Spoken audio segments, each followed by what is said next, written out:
Hello, and welcome to my podcast, No President is Above Visible Law, Season 2, Episode 5, which I have titled Cybersecurity During the Ukraine War.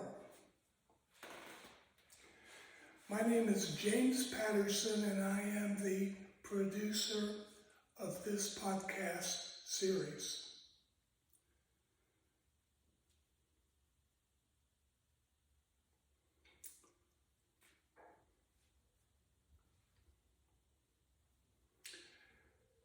Today is March 26, 2022. Today's topic is one of great relevance not only to the people in Ukraine who are currently under attack by Russia, but also to all people of the free world in all countries. Today's topic is not only about the war, but also about cybersecurity during the war. That cybersecurity includes United States cybersecurity and the Federal Information Security Modernization Act, the acronym FISMA, which law United States federal agencies must comply with. Today's topic is relevant to all of us here in the United States because Russia, as currently being stated in the media, is engaging in cyber warfare. And America, according to many national security experts and officials, is highly likely to be attacked through cyberspace by Russia.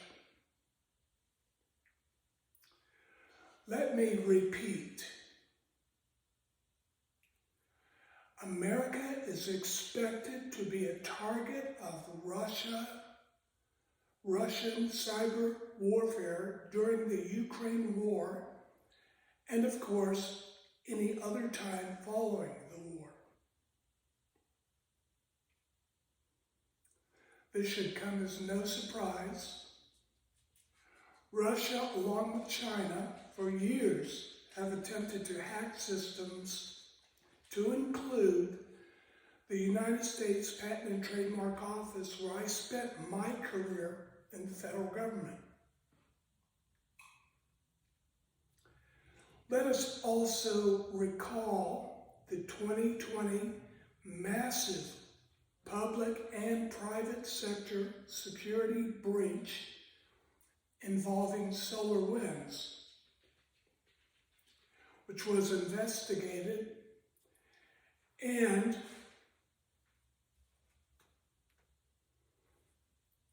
traced back to Russia as the perpetrator. Now, I have a preliminary checklist. Before further discussion on today's topic, I must complete the following checklist of preliminary information. 1, the association of this podcast video to my podcast. The website address of my podcast is https://anchor.fm/JAMESCHOR.patterson2. To visit my podcast website, type my website address, which I just gave you, in your mobile phone, mobile tablet, or laptop browser.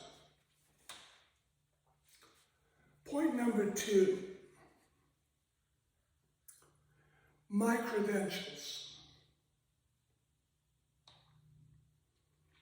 Of course, many people in the audience, either listening to the podcast episode or watching this video of the podcast episode, would ask whether or not I have the credentials and experience to express the information contained in this podcast episode. It's a valid question. The answer to the question of my qualifications is yes, I am qualified.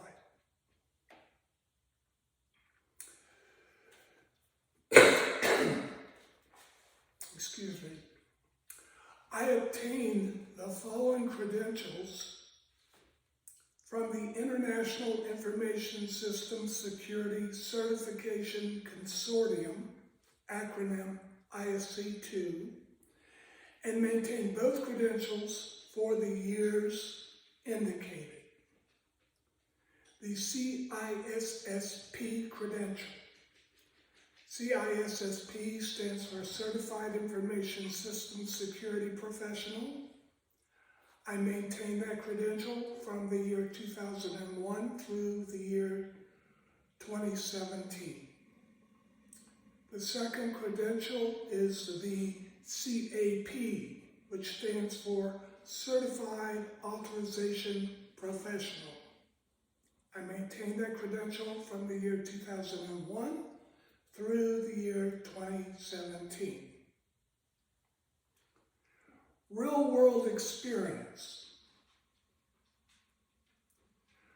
Prior to my retirement in January 2017, I performed federal agency cybersecurity activities to include 1.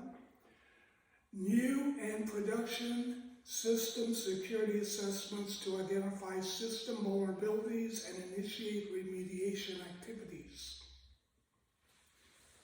2. Oversight of the integration of security controls in the system development lifecycle process to include systems to ensure systems were hardened and less vulnerable to cyber attacks. 3. Annual security role-based training for both federal and private sector employees, a workforce of over 10,000 people.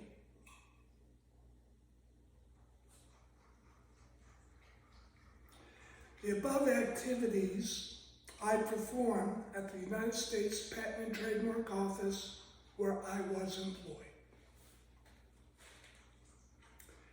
Now to the content of episode 5. I chose to begin the discussion of episode 5 from the viewpoint of the certified ethical hacker.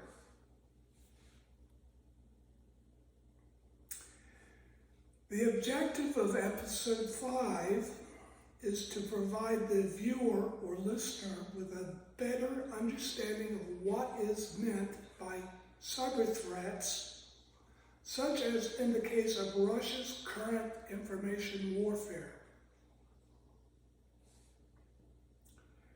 What is a certified ethical hacker?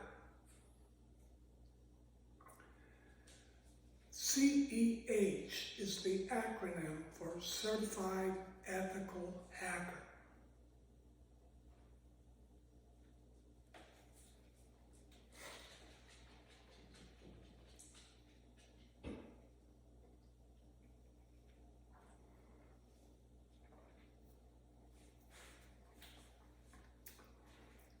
Early in the year 2013, I attended an agency on-campus course provided by the Learning Tree Corporation, which was focused on the Certified Ethical Hacker.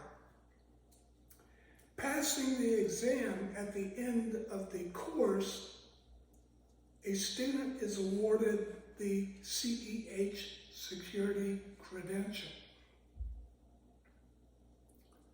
So CEH is a cybersecurity credential.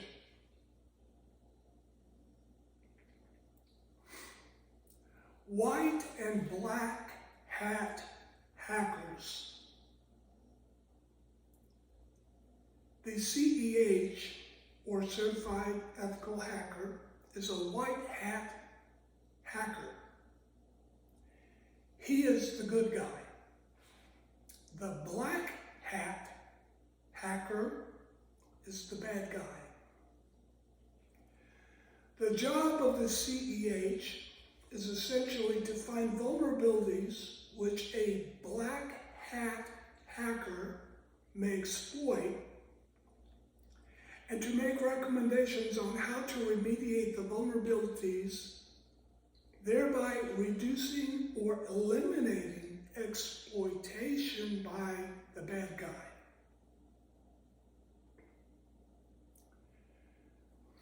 Ukraine and black hat hackers. Ukraine recognizes how destructive Russia can be using cyber warfare. Ukraine is subject to more Russian cyber attacks.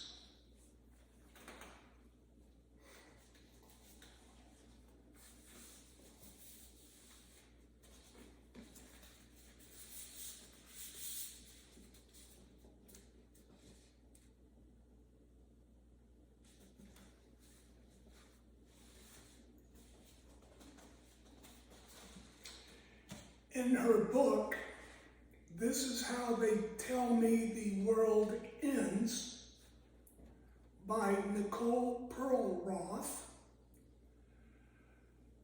she includes a prologue reminding us of previous cyber warfare initiated by Russia on Ukraine.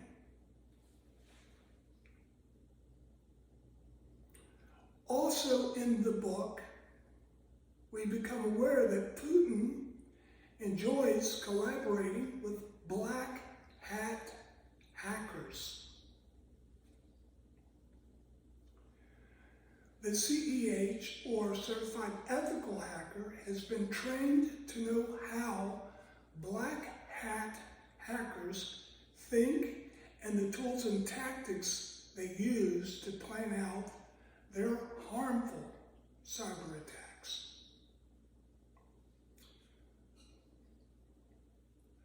Footprinting is a tactic used by black hat hackers to plan out their cyber attacks. With just a brief look at what is involved in footprinting, we begin to see how easy it is to gather information required to execute a cyber attack.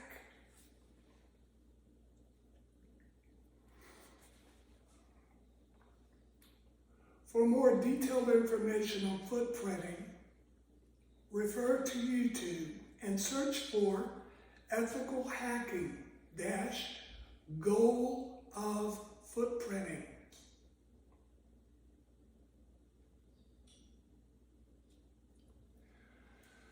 Black hat hackers are typically interested in big targets. However, in some cases, hacking a mobile phone to hijack or take control of its microphone may be valuable in collecting information during classified conversations. Every mobile phone can be hacked because every mobile phone has an IP address. If a device has an IP address, it is part of cyberspace, for those who are not aware of that.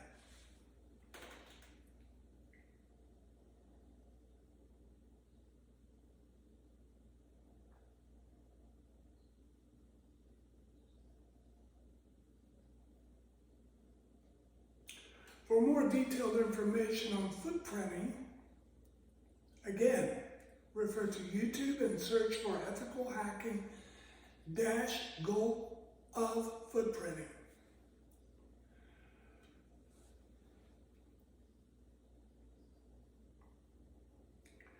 Cybersecurity protects power grids, missile defense systems, telecommunications, water systems, banking and ATM networks, and so on. Should Russia initiate cyber warfare on the United States, those things our society depends on would be put at great risk. Please note, important point. Russia has been footprinting the United States for quite some time.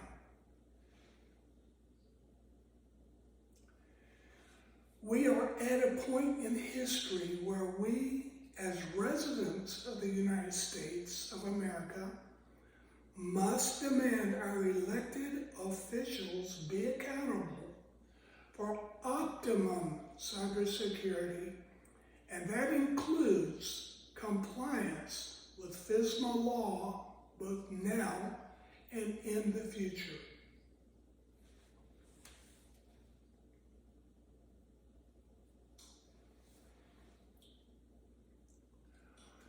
Hopefully, this episode has provided the podcast listeners and viewers some substantive insight regarding today's cyber threats.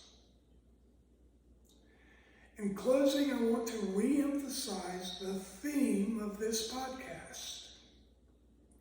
No president is above FISMA law.